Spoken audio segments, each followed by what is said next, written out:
All right, hello everybody. Today I'm going to do a quick video on my Kahr CM9. It's chambered in 9mm. It is what you would call I guess a subcompact carry gun. It has a stainless slide and a polymer lower, and it's a striker fired gun. It has let's check it real quick here. It has a 6-shot magazine, which makes for 7 shots with one in the chamber. Pretty straightforward little compact gun. As far as I know, they still make these. I'm not 100% sure. I purchased this one probably about 12, 13 years ago to be as a carry gun, and I have used it a couple times for that. Although I can't say that I've really felt like I ever shot it that well, so it's spent a lot more time in the safe lately. I did take it out last week and shot it for the first time in several years, and actually shot fairly well with it. So it might be seeing the light of day a little bit more often here. I'm going to take it and shoot it some more and see where that road takes us with this gun. But like I said, it's a stainless slide, polymer frame, 6-shot mag, made of stainless, plastic follower. It has a 3-inch barrel with standard rifling. Why I bring that up is I think if you get the PM9 and the MK9, I think they have polygonal rifling like the HKs and the earlier Glocks. My overall feeling on this gun is I think it's pretty well made. I shot it when I first got it. It did have a couple bobbles in the very beginning, which I attribute to subcompact break-in period. I don't really feel like a gun should need a break-in period, but whenever I bought my first subcompact, when you think about the mechanics of a gun like this and how small it is and tight with sprung heavily and everything, I can see where it might need a couple hundred rounds to become perfectly reliable. Like I said, it's probably in the first 50 rounds or so. I think I had 2 failures to feed, and that was it. It's been rock solid since then. The trigger, like I said, it's a striker fired gun, but it's a very smooth, long trigger pull. I'll show you here. It's very smooth, and it doesn't, you hit a wall back in here, which I'll show you. You can just barely feel it when you hit the wall. And then it fires, and then the reset is pretty long on it. You have to almost go all the way back to the front. There it is. There's your reset. Go back to the wall. And trigger takes a little bit of getting used to. It's a lot different from anything else I had, and that's probably why I didn't shoot it all that great. I've been shooting Glocks a little bit more lately, and that might have helped me a little bit with my last go around with this, although it's not all that similar to a Glock. It's closer than any other trigger to a Glock than any other gun I've got, so maybe it helped. But anyway, it's a nice little subcompact. I know there's probably better options on the market today, but if you ran across one of these, I wouldn't discount it. My hands, I wear an extra large glove, so my pinky finger, I mean, it does not do anything, but in my opinion, your pinky finger does very little anyway, as far as on a grip on a gun. So I haven't had any issues shooting this gun as far as feeling like I didn't have a good grip on it.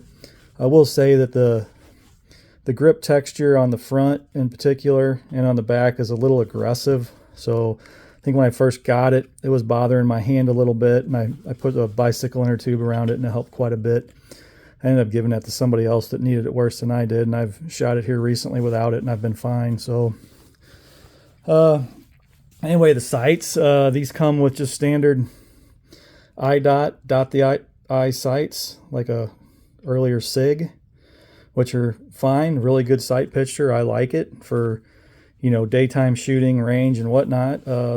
Night sight availability on these, I don't know if there is much. I know that when I read the forums on these when I first got them, a lot of guys, they had a night sight, front sight that they were installing on these, but I don't know if there was anything available for the rear.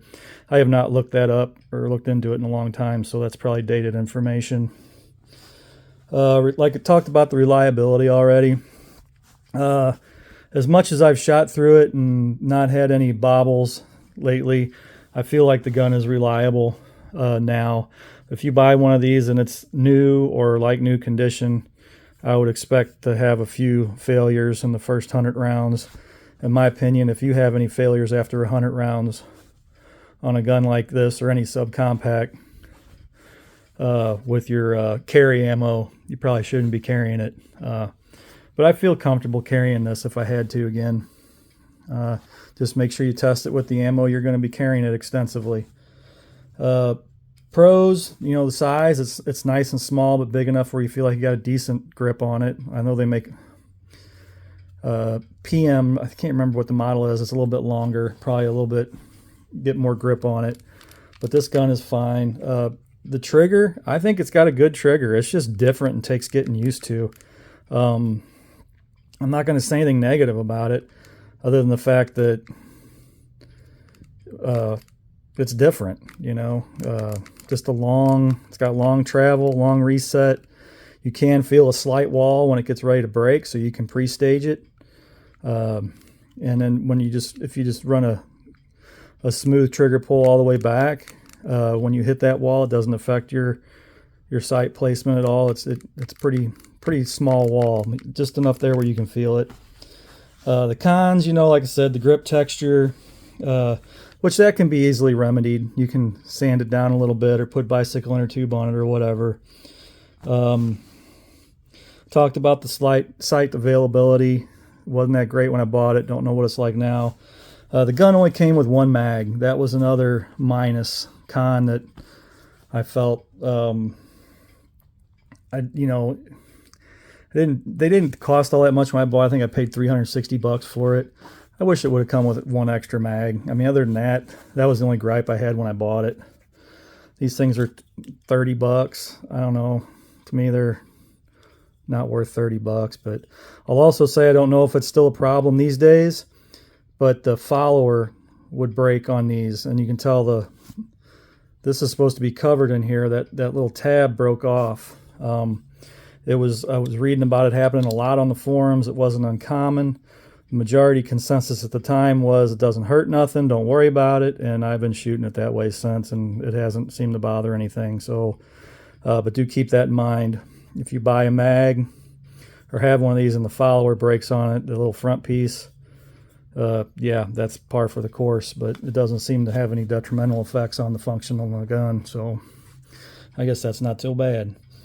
As far as breakdown on these, it's a subcompact, so you know it's heavily sprung, so it takes some effort.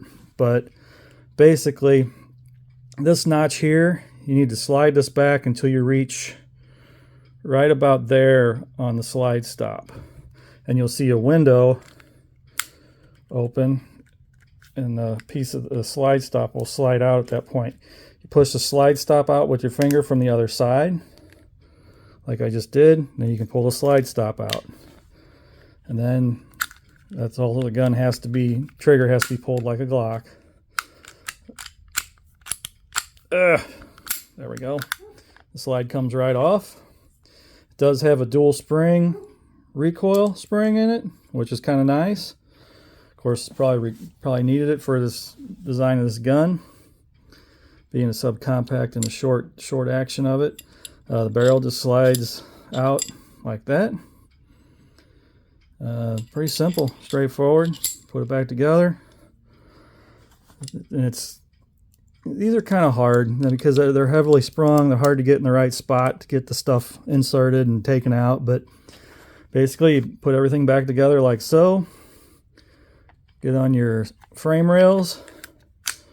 You're going to slide it back to where you see the hole open up right like that. And then you're going to push this slide stop in there far enough, about like so. And then you're going to push this back to that window. It is right in that spot. So I'm trying to capture it on camera. And you just push it in. That's it. Pretty simple, straightforward gun. Would I recommend one to someone looking for a carry gun these days? I think there are a lot more options out there now than when I bought this. I'd probably do a lot of research before I bought one of these. I do like this gun. I think it is one of the best looking subcompacts made. I think it's a cool looking little gun. Very small, easy to carry, not overly heavy. That's pretty much it, man. Hope you enjoyed the video. I might add some shooting video to the end of this. We'll see. I did shoot it last week and I did take some video with some factory Blazer 115 grain and some of my CFE 124 grain CFE hand loads. So I'll probably attach that at the end of this, and I hope you enjoy it.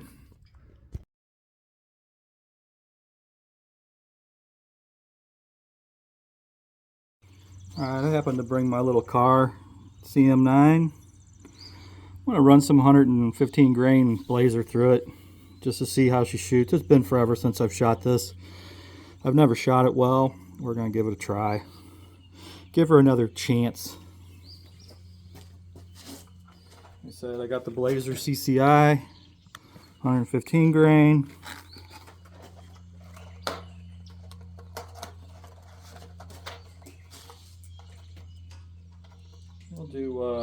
We'll do a full mag, 6 shots.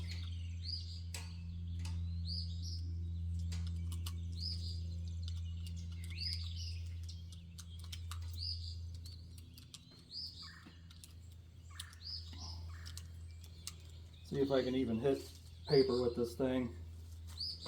So those that aren't familiar with the Kahr, it's a little 9mm pocket pistol. It's got 6 in the mag and 1 in the chamber. Stainless slide, polymer lower. It's got an interesting trigger that I do like, but I've never shot it well. It has a long take up, and you can hear feel a little tiny wall, and then it shoots. And the reset is pretty long, right there. So let's give her a shot. Let's give her a try. See what happens. Alright, here we go. I'm going to give myself some assisting rest here. See what happens.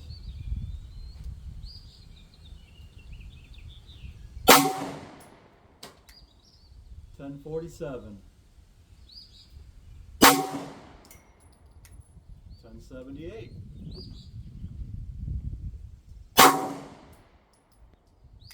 $10.63.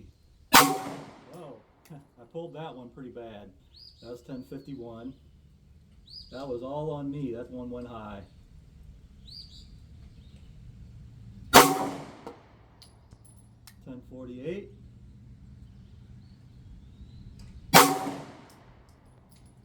$10.55. Let's see what we got here. Actually, I'm a little surprised. Like I said, I know I pulled the one high, but the rest of them are clustered around there, you know. Not bad at all. I'm actually kind of happy with that. That was with Blazer 115 grain. Alright, since that went better than expected, I'm going to try some of my hand loads. They're 124 grain Everglades plated behind 5.3 grains of CFE pistol powder.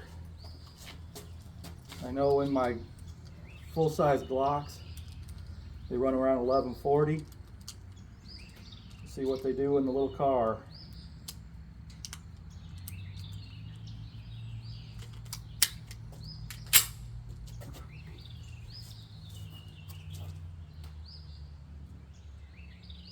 All right, 909. 1016. 980.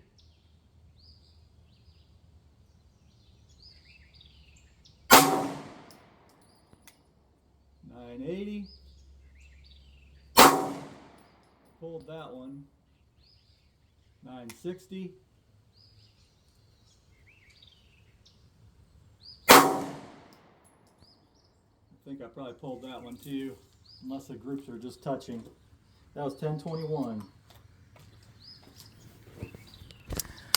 Obviously the CFE pistol is affected more by barrel length than some of the other slower burning powders. And I imagine my other two were kind of off to the right off the paper, or the other three are off the right of the paper. I pulled several of those. But it has the potential for a good group, but the velocity's down considerably with the shorter barrel. Anyway, thanks for watching.